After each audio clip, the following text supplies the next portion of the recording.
കാപ്പ കേസിൽ കലങ്ങിമറിഞ്ഞ Thiruvananthapuram corporation R സുഗതന്റെ രാജി ആവശ്യപ്പെട്ട് LDF കൌൺസിലർമാർ നടത്തിയ പ്രതിഷേധത്തിൽ സംഘർഷമുണ്ടായി. LDF BJP കൌൺസിലർമാർ ഏറ്റുമുട്ടി. LDF അംഗങ്ങൾ സ്ത്രീകളെ ആക്രമിച്ചെന്ന് ഡെപ്യൂട്ടി മേയർ ആശാനാഥ് ആരോപിച്ചു. അദ്ദേഹം കയറി വന്നപ്പോൾ മനഃപൂർവ്വം ആക്രമിക്കാൻ വേണ്ടി ഇരുന്നത് പോലെ തന്നെ CPMന്റെ കൗൺസിലർമാരെല്ലാം അദ്ദേഹത്തെ തള്ളിയിടുകയായിരുന്നു. അങ്ങനെ ഞങ്ങളുടെ വനിതാ കൗൺസിലേഴ്സ് അടക്കം അദ്ദേഹത്തെ പ്രൊട്ടക്ട് ചെയ്യാൻ വേണ്ടിയിട്ട് പോയപ്പോൾ അവരെയും തള്ളിയിട്ട് അവരുടെ പുറത്തുകൂടി കയറിയിരുന്ന് ഞങ്ങൾക്കൊന്നും എണീക്കാൻ പറ്റാത്ത സാഹചര്യം. എല്ലാവർക്കും പരിക്കുണ്ട്. ഞങ്ങളെയൊക്കെ പുറത്തുകൂടെയാണ് ഈ പുരുഷ കൗൺസിലർമാരടക്കം പുറത്തുകൂടെ ഒന്ന് വീണിട്ടുള്ളത്. അപ്പോൾ ഞങ്ങളുടെ തിരുവനന്തപുരം നഗരസഭയുടെ മേയർക്ക് അദ്ദേഹത്തിൻ്റെ റൂമിൽ കയറണ്ടേ, ഒരുപാട് കാര്യങ്ങൾ ചെയ്യേണ്ടതായിട്ടുണ്ട്. അപ്പോൾ അദ്ദേഹത്തിൻ്റെ റൂമിൽ പോയവരും കയറ്റില്ല എന്ന ഉദ്ദേശത്തോടു കൂടി ഇന്ന് രാവിലെ മനഃപൂർവ്വം, കാരണം 3 ദിവസമായിട്ട് അവർ പുറത്ത് സമരം ചെയ്യുകയാണ്. ഞങ്ങൾ ആരും ഒന്നും പറഞ്ഞിട്ടില്ലല്ലോ, അവർക്ക് സമരം ചെയ്യാം, ആർക്കും സമരം ചെയ്യാം. ഞങ്ങളും സമരം ചെയ്തിട്ടുണ്ട്. ഞങ്ങളും മുൻ മേയർക്കെതിരെ ഞങ്ങളും സമരം ചെയ്തിട്ടുണ്ട്. ഇവിടെ ആക്രമണം അഴിച്ചുവിട്ടത് BJP കൌൺസിലർമാരാണെന്ന് LDF ആരോപിച്ചു. BJP-കാരന്മാരാണ് ഉപദ്രവിച്ചത്.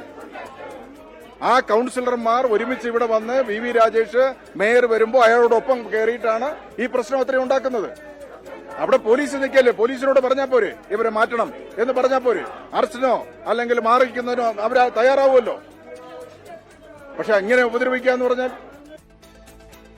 മേയർ VV രാജേഷിനെ അറസ്റ്റ് ചെയ്യണമെന്ന് LDF ആവശ്യപ്പെട്ടു. സംഘർഷത്തിൽ 5 LDF കൌൺസിലർമാർക്കും മേയർ ഉൾപ്പെടെ 4 BJP കൌൺസിലർമാർക്കും ഒരു വനിതാ പോലീസ് ഉദ്യോഗസ്ഥയ്ക്കും പരുക്കേറ്റു. മേയർ VV രാജേഷ് മെഡിക്കൽ കോളേജിൽ ചികിത്സ തേടി. അലക്സ് റാം മുഹമ്മദ് വിവരങ്ങളുമായി. അലക്സ്, എന്താണെന്ന് തിരുവനന്തപുരം നഗരസഭയിൽ സംഭവിച്ചത്? ഒരു പ്രതിഷേധം, അത് പിന്നീട് വലിയൊരു സംഘർഷത്തിലേക്ക് വഴിമാറിയത് എങ്ങനെയാണ്? അനുജ, കാപ്പ കേസ് പ്രതിയായ വാഴട്ടുകോണം കൗൺസിലർ BJP-യുടെ കൗൺസിലറായ ആർ സുഗതൻ നിലവിൽ ജയിലിൽ തുടരുകയാണ്.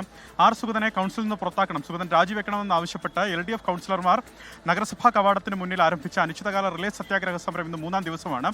ഇന്നലെ കോടതി വിധി, അതായത് ദൈവങ്ങളുടെ പേരിലും ഒപ്പം ബലിദാനികളുടെ പേരിലുമൊക്കെ സത്യപ്രതിജ്ഞ ചെയ്ത 20 BJP കൗൺസിലർമാരുടെ സത്യപ്രതിജ്ഞ ഹൈക്കോടതി അസാധുവാക്കുകയും അവരുടെ പുനഃപ്രതിജ്ഞയ്ക്കായി 4 ആഴ്ച സമയം നൽകുകയും ചെയ്തിരുന്നു. അതിനു പിന്നാലെ വളരെ തിടുക്കപ്പെട്ട് ഭരണപ്രതിസന്ധി വണത്ത BJP ഭരണസമിതി ഇന്നലെ വൈകുന്നേരം 4:30 മണിക്ക് തന്നെ 19 കൗൺസിലർമാരുടെ പുനഃപ്രതിജ്ഞ നടത്തുകയാണ് ഉണ്ടായത്. പിന്നീട് സത്യപ്രതിജ്ഞ നടത്താൻ ബാക്കിയുണ്ടായിരുന്ന ജയിൽ കഴിയുന്ന ആർ സുഗതനാണ്. തുടർന്ന് ആർ സുഗതന്റെ രാജി ആവശ്യപ്പെട്ടുള്ള LDF സമരം ശക്തിപ്പെടുത്തുകയായിരുന്നു. ഇന്ന് രാവിലെ LDF കൗൺസിലർമാർ രാവിലെ 10 മണിയോടുകൂടി മേയർ VV രാജേഷിന്റെ ഓഫീസിന് മുന്നിൽ അവരുടെ ധർണ പ്രതിഷേധം ആരംഭിച്ചു. അവർ മുദ്രാവാക്യം വിളിച്ച് അവിടെ തുടരുകയായിരുന്നു. ഏതാണ്ട് 12 മണിയോടുകൂടിയാണ് മേയർ VV രാജേഷ് നഗരസഭ ആസ്ഥാനത്തേക്ക് എത്തുന്നത്. മേയറുടെ വരവ് തിരിച്ചറിഞ്ഞ് തന്നെ BJP കൗൺസിലർമാർ മേയർക്ക് സംരക്ഷണ വലയം തീർക്കുകയായിരുന്നു. ഒരു സംഘർഷ സാഹചര്യം അപ്പോൾ തന്നെ മണത്തതാണ്. അതിനുശേഷം മുകളിലേക്ക് മേയർക്ക് അഭിവാദ്യം അർപ്പിച്ച BJP കൗൺസിലർമാർ കൂടി മേയർക്കൊപ്പം കൂടി. തുടർന്ന് ഈ പ്രതിഷേധം നടക്കുന്ന മേയറുടെ ഓഫീസിന് മുന്നിലെത്തിയപ്പോൾ ഈ LDF കൗൺസിലർമാരും ഒപ്പം മേയർക്ക് അഭിവാദ്യം അർപ്പിച്ചു വന്ന BJP കൗൺസിലർമാരും തമ്മിൽ കയ്യാംകളിയും സംഘർഷത്തിലേക്കും കടക്കുകയായിരുന്നു. ഇതിൽ വലിയ ആരോപണ പ്രത്യാരോപണങ്ങൾ ഇരു വിഭാഗം ഉന്നയിക്കുന്നുണ്ട്.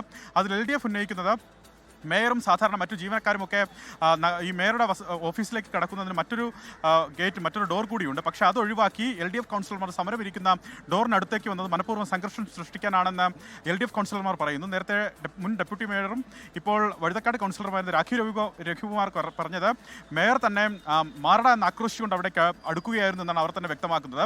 എന്താണെങ്കിലും അവിടെ ഒരു സംഘർഷം ഉണ്ടായി.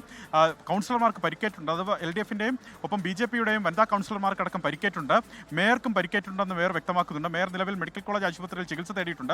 ഡെപ്യൂട്ടി മേയർമാർ അടക്കമുള്ളവർ മറ്റ് ആശുപത്രികളിലും ചികിത്സ തേടി.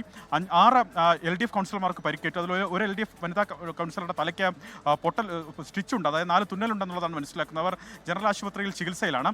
അത്തരത്തിൽ രൂക്ഷമായ പ്രതിഷേധം, അങ്ങോട്ടും ഇങ്ങോട്ടും കയ്യാങ്കളിയും സംഘർഷാന്തരീക്ഷം ഏതാണ്ട് ഒരു 15-20 മിനിറ്റോളം ആ മേയറുടെ ഓഫീസിന് മുന്നിൽ തുടരുകയായിരുന്നു. അതിനുശേഷം പോലീസ് എത്തി ഈ രംഗം ശാന്തമാക്കാനുള്ള ഇടപെടൽ നടത്തി. എന്നിട്ടും പരസ്പരം ആരോപണ പ്രത്യാരോപണങ്ങൾ നടത്തുകയായിരുന്നു. അതായത് സുഗതൻ രാജിവെക്കാതെ സമരത്തിൽ നിന്ന് പിന്നോട്ടില്ല എന്ന് LDF നിലപാടെടുക്കുന്നു. എന്നാൽ സുഗതനെ സംരക്ഷിക്കുമെന്ന് BJP-യും അസന്നിഗ്ധമായി പറയുന്നുണ്ട്. BJP പറയുന്നത് നിലവിൽ കോർപ്പറേഷന്റെ കാര്യക്ഷമമായ നടത്തിപ്പിന് വിഘാതം ഉണ്ടാക്കാൻ വേണ്ടിയാണ് LDF മനഃപൂർവ്വം കാര്യങ്ങൾ അല്ലെങ്കിൽ ഇത്തരത്തിൽ അക്രമ സമരങ്ങൾ സൃഷ്ടിക്കുന്നതെന്ന് BJP ആരോപിക്കുന്നുണ്ട്. നേർവിപരീതമായി LDF മറിച്ച് ആരോപണം ഉന്നയിക്കുന്നുണ്ട്.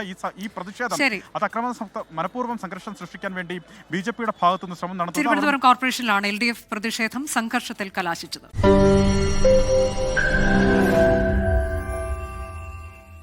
ലോകത്തെവിടെയായാലും ഏത് സമയത്തും 24 വാർത്തകളും ഓഗ്മെന്റഡ് റിയാലിറ്റി പാക്കേജുകളും എക്സ്പ്ലെയിനറുകളും വിശദമായി കാണാൻ ഞങ്ങളുടെ യൂട്യൂബ് ചാനൽ നിങ്ങൾക്ക് സബ്സ്ക്രൈബ് ചെയ്യാം.